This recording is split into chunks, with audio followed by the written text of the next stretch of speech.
É por isso que, após o 11 de setembro, quando nosso país estava em choque, o presidente Bush poderia ter sugerido fazer luto, rezar, ter esperança, mas não, ele disse para fazermos compras. Compras! Nos tornamos uma nação de consumidores. Nossa principal identidade passou a ser de consumidores. Não mães, professores, agricultores, mas consumidores. Nosso valor é medido e demonstrado pelo quanto contribuímos para esta seta.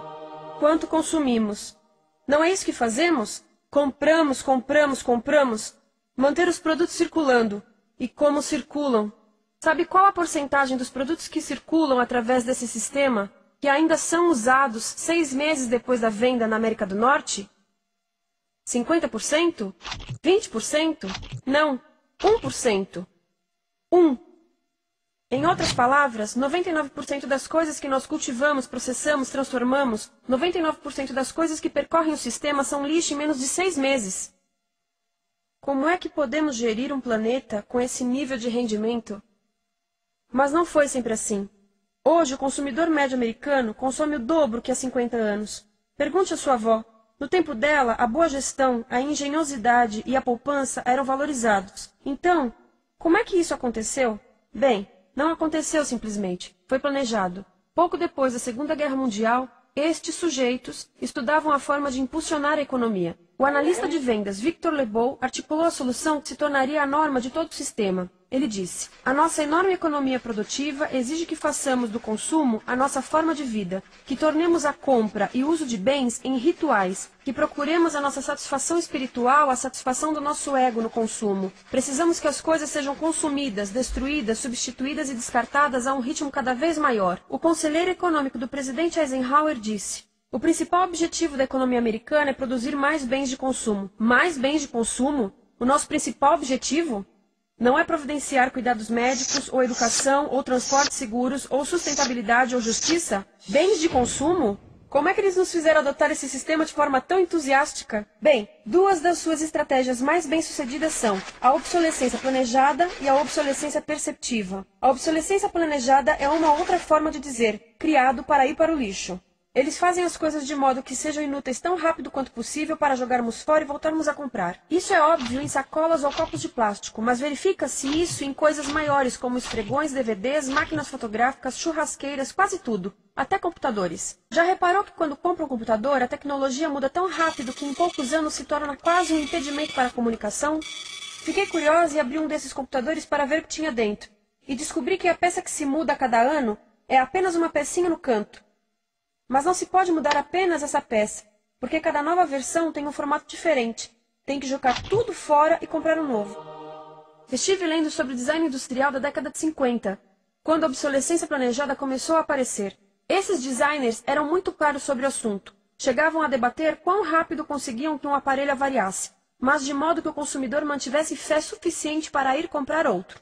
Foi tão intencional, mas as coisas não avariam suficientemente rápido para manter essa seta funcionando. Por isso existe também a obsolescência perceptiva. A obsolescência perceptiva nos convence a jogar fora coisas que ainda são perfeitamente úteis. Como fazem isso? Mudam a aparência das coisas. Por isso, se comprou suas coisas há alguns anos, todos percebem que você não tem contribuído para essa seta. E como o nosso valor depende da nossa contribuição para essa seta, isso pode ser embaraçoso. Por exemplo, se eu tiver o mesmo monitor de computador gordo e branco na minha mesa por 5 anos e a minha colega tiver comprado um computador novo, ela vai ter um monitor plano brilhante que combina com o computador, com o celular e até com as canetas. Ela parece estar operando uma nave espacial e eu pareço que tenho uma máquina de lavar na mesa. A moda é outro bom exemplo. Já se perguntou por que os saltos dos sapatos das mulheres passam de largos para finos num ano e no próximo de finos para largos? Não é por haver um debate sobre qual deles é mais saudável. É porque usar saltos largos num ano de saltos finos mostra que você não contribuiu recentemente para a seta. Por isso não vale tanto quanto a pessoa com saltos finos ao seu lado, ou em um anúncio. É para comprarmos sapatos novos. A publicidade e a mídia em geral têm um papel importante nisto. Cada um de nós nos Estados Unidos é bombardeado com mais de 3.000 anúncios por dia. Vemos mais publicidade num ano do que as pessoas há 50 anos viam em toda a vida. Qual é o objetivo de um anúncio, se não nos fazer infelizes com o que temos? Por isso, nos dizem 3.000 vezes por dia que nosso cabelo está errado, nossa pele, nossa roupa, nossos móveis, nossos carros, nós estamos errados. Mas tudo se resolve se formos às compras. A mídia também ajuda a esconder tudo isto e isto. Por isso, a única parte da economia que vemos são as compras. A extração, produção e envio para o lixo acontecem fora do nosso campo de visão. Por isso, nos Estados Unidos, temos mais coisas do que tivemos antes, mas pesquisas mostram nossa felicidade declinando.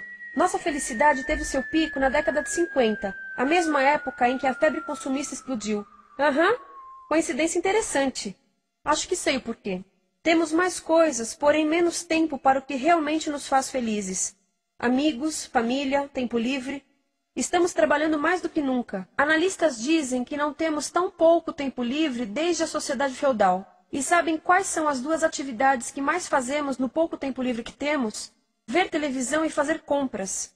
Nós, americanos, passamos 3 a 4 vezes mais tempo comprando do que os europeus. Assim, nessa situação ridícula, vamos trabalhar talvez em 2 empregos, e quando chegamos em casa exaustos e sentamos no sofá novo para ver televisão, os anúncios dizem que não prestamos, então vamos às compras para nos sentirmos melhor. Depois trabalhamos mais para pagar o que compramos e chegamos em casa mais cansados, vemos mais televisão que nos diz para fazermos compras outra vez. E estamos nesse ciclo de trabalhar, ver, comprar, e podíamos simplesmente parar. Então, no final, o que acontece a todas essas coisas que compramos? Nesse ritmo de consumo, não cabe tudo em casa, apesar do tamanho médio das casas ter duplicado nesse país desde os anos 70. Vai tudo para o lixo, e isso nos leva ao tratamento do lixo.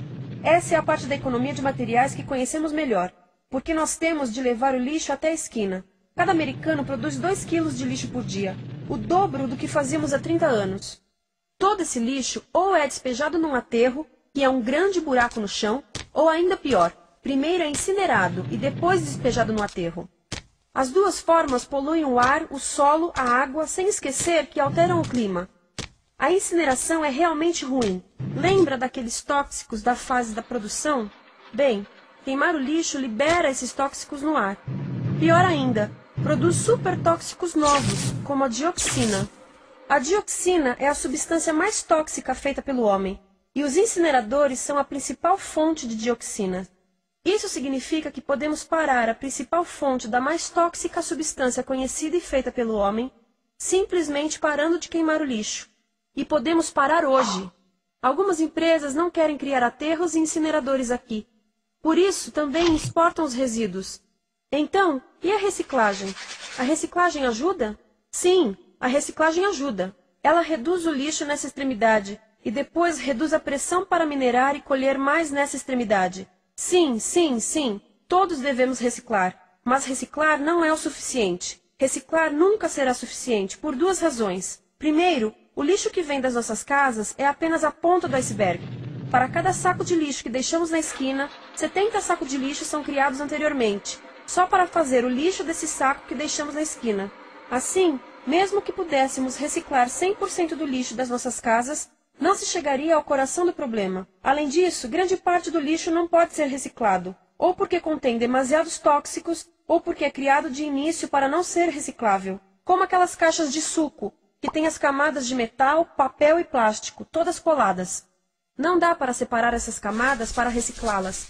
Como se vê, é um sistema em crise. Por todo o percurso, estamos batendo em limites, do clima em mudança ao decréscimo da felicidade. Simplesmente não está funcionando. Mas a parte boa de um problema tão generalizado é haver tantos pontos de intervenção. Há pessoas trabalhando aqui salvando florestas, e aqui na produção limpa. Pessoas trabalhando em direitos do trabalho, em comércio justo, em consumo consciente, no bloqueio de aterros e incineradores. E muito importante em recuperar o nosso governo, para que seja realmente pelas pessoas e para as pessoas. Todo esse trabalho é criticamente importante, mas as coisas vão realmente começar a se mover quando enxergarmos as ligações, quando enxergarmos o panorama geral. Quando as pessoas ao longo do sistema se unirem, poderemos reivindicar e transformar esse sistema linear em algo novo, um sistema que não desperdice recursos ou pessoas. Porque aquilo de que precisamos nos livrar é da antiga mentalidade de usar e jogar fora. Há uma nova escola de pensamento nesse assunto, e é baseada em sustentabilidade e equidade, química verde, zero resíduos, produção em ciclo fechado, energia renovável, economias locais vivas. Já está acontecendo. Há quem diga que é irrealista, idealista, que não pode acontecer. Mas eu digo que quem é irrealista são os que querem continuar pelo velho caminho.